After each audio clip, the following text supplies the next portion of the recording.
everything new. We live new. A brighter path is calling me and you. Week by week, we grow inside with wisdom as our daily guide. A renewed mind, a journey we will see to become the best of who we're meant to be. Hi, and welcome to the Renewed Mind Podcast, a space where clarity meets purpose and every thought becomes a step toward a better life.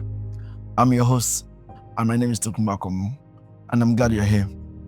Each episode is designed to help you pause, reflect, and realign your thinking with the values that truly matter. Through simple, meaningful insights, we explore how a renewed mindset can shape the way you live, respond, and grow. So take a moment to settle in. Let's dive into today's conversation. Boundaries. Boundaries. Now let me ask you some questions regarding boundaries. When was the last time you said no to someone and meant it? I mean, no. Not a soft no. Not a let me think about it kind of no, but a clear, firm, loving no. How did it feel? How did you feel when you said the no to the person? Now let's flip this around. How many times have you said yes when you were meant to say no? How many commitments have you made that drained you? How many people have crossed your lines because you never drew them in the first place? Yes, think about it. Here's what I've noticed. People with the biggest hearts often have the weakest boundaries. I'll take that again. People with the biggest hearts often have the weakest boundaries. They can't say no because they don't want to disappoint anyone. They can't set limits because they feel selfish.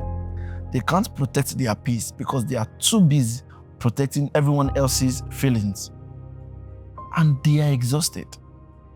So let me ask you directly, what is the cost of your inability to set boundaries? What relationships have suffered? What dreams have been abandoned? What peace have you lost because you let everyone else's priorities become yours? I want you to think about this. That's why today on Renewed Mind, we'll be talking about the word boundaries. And it's not selfish. It's not mean. But it is sacred. Yes, it is sacred. Now let me explain what boundaries mean to you. Boundary is a clear line that defines what you will and will not tolerate by protecting your peace, your values, and your well-being. Listen to this. Boundaries are not walls. They are not meant to keep people out. Boundaries are bridges. They allow healthy, mutual relationships to flourish by clarifying what's acceptable on both sides. Here's what healthy boundaries actually look like. Listen to this. Saying no without guilt, protecting your time and energy, not taking on other people's responsibilities, speaking your truth even when it's uncomfortable, leaving situations that disrespect you, holding people accountable without being mean. Did you get all of that? Yes, that's what boundary looks like. And here's what weak boundaries look like. Yes, always saying yes even when you are empty, letting people disrespect you repeatedly, taking on problems that aren't yours to solve, staying silent when you should speak, accepting treatment you wouldn't accept from a stranger. Did you get that? That is what a weak boundary sounds like. See, without boundaries, you become responsible for everyone's emotions except your own. Yes, that's what happens when you cannot set healthy boundaries. Now listen to this practical illustration of the daughter who lost herself. Meet Rebecca. She was a people pleaser, a helper, the one everyone called when they needed something. Her mother called constantly, not for conversation, but for crisis management, financial problems, relationship drama, emotional meltdowns. Rebecca was always there, always solving, always saying yes. But Rebecca had her own family, her own life, her own dreams. One day, she realized she hadn't read a book in 2 years. She hadn't had a hobby. She hadn't been happy, genuinely happy. In so long, she couldn't remember what it felt like. Can you imagine that? Her mother's problem had become her prison. So Rebecca did something terrifying. She called her mother and said, "Mom, I love you, but I can't be your therapist anymore. I need to take care of my own life. If you are in crisis, I will help. But the constant drama stops now." Her mother was furious. She called Rebecca selfish. She manipulated. She guilt-tripped. But Rebecca held the boundary. Did you get that? She held the boundary, and something miraculous happened. Her mother actually got help, a real therapist, not her daughter. And Rebecca got her life back. She started reading again. She invested in her marriage. She became the mother her kids deserved. Listen to this. The boundary didn't destroy the relationship. It saved it.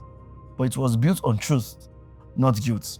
And there are practical steps you can engage in when you need to set healthy boundaries.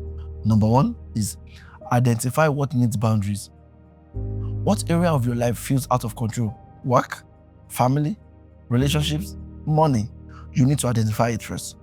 The second one is get clear on your non-negotiables. I mean, what you will not tolerate, write them down. Write them down. The next step is communicate clearly. Note the word clearly. Tell the person directly, I have decided that I won't be able to, or going forward, I need. You make it clear. You make it very clear. The first step is be prepared for resistance. People will push back. This is normal. Stay firm. Stay firm. Then fifth step, enforce consistently. If someone crosses the boundary, follow through with the consequences every single time. Did you get that? Every single time. The sixth step, don't over-apologize. You don't need to apologize for protecting your peace. You need to know this and know peace. Yes. The seventh step, adjust as needed. Boundaries can evolve, but they must always protect what matters most to you. Did you get that? Boundaries can evolve, but they must always protect what matters most to you. So listen to this. Boundaries are the distance at which I can love you and me simultaneously. Yes, that I can love you and me simultaneously. Because the clearest boundaries are the ones that comes from knowing yourself. Yes, that's the best kind of boundaries. And you know what about healthy boundaries? Healthy boundaries are not selfish. They are necessary. And you will love this. Setting boundaries is an act of self-love. Yes, when you set boundaries, it's an act of self-love. Now, let me say this. Your peace is non-negotiable. Your values are not compromisable. And your boundaries are not selfish. They are sacred and must be guided. That's the truth. They must be guided. For too long, you may have believed that being a good person means being available to everyone, doing everything, and never saying no. That's a lie. That's destroying you. The truth is, setting boundaries is one of the most loving things you can do for yourself and for others. Because when you protect your peace, you become the best version of yourself. You become the best version of yourself. You have more to give. You are present, you are joyful, and you are all. When you abandon boundaries, you become bitter, resentful, exhausted, and eventually you have nothing left to offer anyone. So here's my challenge. Set one clear boundary this week. Yes. As you go into the week at your place of work, with your friends, with your colleagues, set one boundaries this week. Maybe it's with a family member who has crossed the line.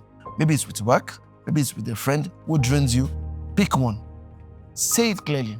Say it calmly. Say it with kindness if possible. But say it.